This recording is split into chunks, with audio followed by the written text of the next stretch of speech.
Moșul la tine? A venit Moș Nicolae la tine?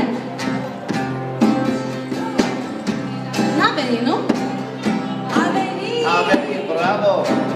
Și uite, vine și cu Colin în seara asta. Și la tine a venit? A venit! Nu vă aud! A venit Moșul la voi?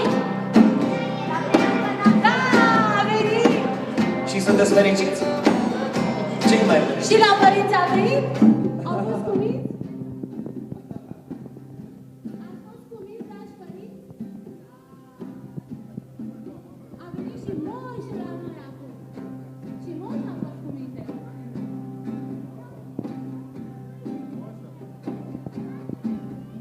Stați cu noi? Și părinții, și copiii, și mamicile, și tăticii. Și cei care nu sunt părinți? Încă. Și cei care fac cumpărăturile? Și cei care se plimbă cu căruciorul?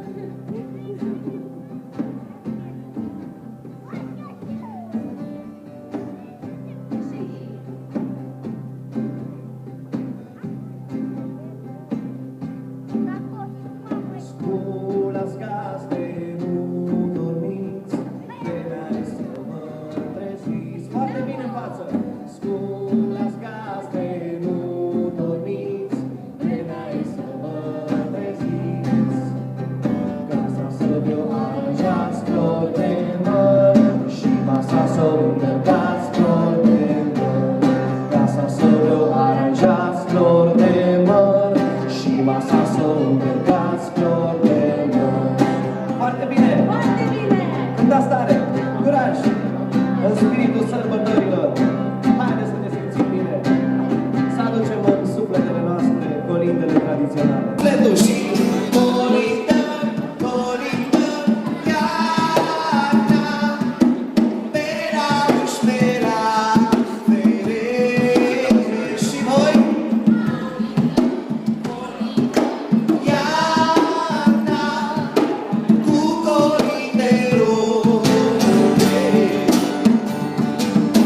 și colinda mult mai mult în seara de Crăciun.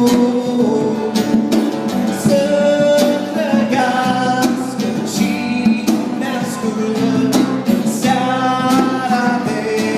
Pregătiți să primiți colindătorii? Da? Da, așa, da! Nu vă auzim?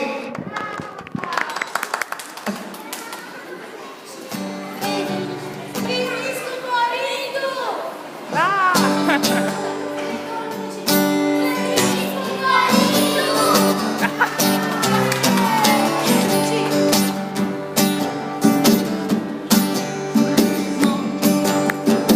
Hai copilași, Moș Crăciun!